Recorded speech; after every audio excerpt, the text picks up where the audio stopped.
Alright, greetings Nimrods. Well, we have a new gun we thought we'd show off, and a little story behind the gun. So obviously, first things first, when you look at this, you see a big shotgun. This is a big gun. This is hilarious. Every time I look at it now I giggle. So this is a Browning Bps 10 gauge, and it is big. Took a picture of it next to a standard size shotgun so you could make a comparison. Okay, maybe that's not a standard size one, but here's a standard size one. My 70 Remington. So that's what I usually use for duck hunting, and perhaps I'll be using this for duck hunting. Of course, we're going to have to wait till shells are available, so it is the beginning of July. It's July 5th today, and hopefully you had a good Independence Day. Right now, ammo is hard to come by, but it's slowly trickling back. When I bought this gun, I bought this at Kittery Trading Post in Maine. On our way up, we usually stop in there, and used to be there were always a fair amount of guns that you could handle, and every so often you get a good deal there. But don't really buy too much there, because all the guns in the racks get handled a lot, and they actually are prone to being a little rusty if you're not careful.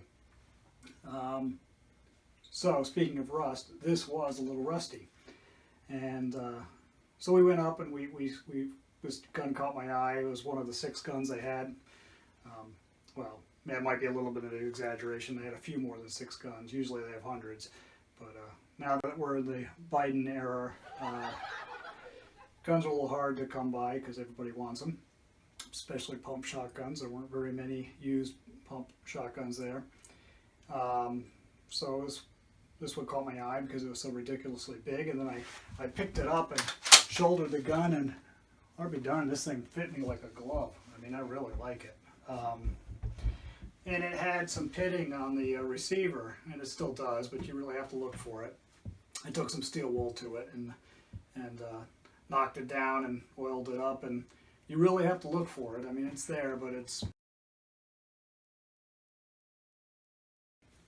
I use my guns. This is not going to sit in a gun safe forever. I will take this out in the salt marsh, and if it didn't have pitting on it, it very may well get it. Although I oil the hell and clean my guns right away, but you know, they're going to get scratched and used. That's just the way it is with a hunting gun.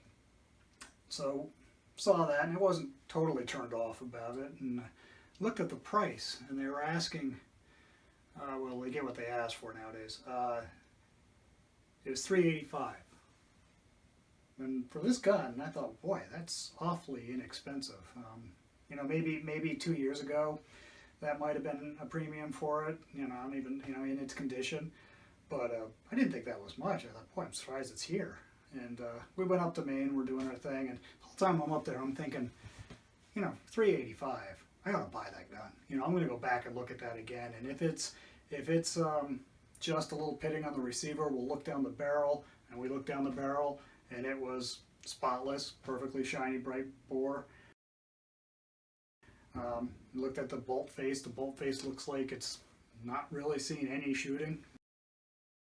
I don't think this has seen but maybe a box of shells.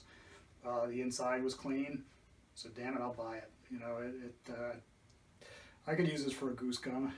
It's going to be expensive to feed, but so I bought it and brought it home, cleaned it up, and I was really happy I bought it, because when I cleaned it up nicely, and honestly, I think they gave it away. For that price, I am totally fine paying that. Of course, it might blow up when I shoot it, but I don't think so. It looks like it's in really good shape. It's got a little ding on the stock, and you know, that happens in the duck blind. So, big ass gun. A little different. I'm used to 870s, so you know, it feeds and extracts through the bottom. So it would be nice. Maybe we'll drop all the shells in the same place. So, but for the action's over here as opposed to on the front, and the safety is on the top, which isn't bad. So I think I'll be able to get used to it. A friend of mine had one of these and never shot it, never really saw it shot. He wanted to sell it to me years ago, and Good guy, friend of mine. All his guns fit me because he's roughly the same size as I am. And I didn't entertain him because I just didn't have the money at the time, and he would have asked for a lot for it because he keeps his gun, buys them new and keeps them perfect. And he had a couple 10 gauges, and I did go goose hunting with him. He had a 10 gauge over under, which was ridiculous. He laughed at it. It was so funny, but it was a nice heavy gun. I guess it didn't kick that much. I don't think this is going to kick, actually. He looked, compared to a 3.5 inch 12 gauge, this gun weighs so much more. I think it's actually going to kick less. But anyway, he wanted to sell me it, and he said his only complaint with it was that he was used to shooting 870 like I am, and that that he had a tendency to short stroke it, not chamber or shell.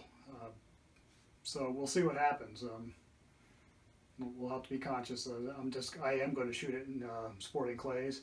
I'm going to make target loads as soon as hulls become available. They're not available right now, but when they do, I will order those expensive hulls and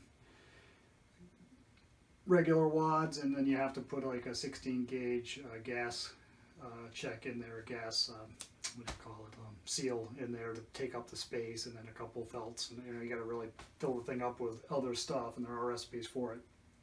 To get that 1 1/8 ounce, I'm going to make 1 1/8 ounce 10 gauge loads, if you can believe it, 3.5 inch. So hopefully it makes a big boom with a bigger surface area coming out the barrel, but it should actually be a really mild load in this gun. So we're looking forward to practicing, and hopefully that short stroking won't be an issue, and we can take this out and shoot some geese with it, maybe some ducks too. So looking forward to this fall. So hopefully do another video on this gun with some shooting.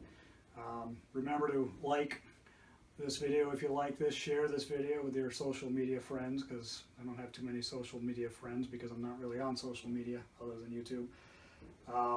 And share, like, and subscribe. Remember, Nimrod wants you to subscribe. So happy hunting, Nimrods.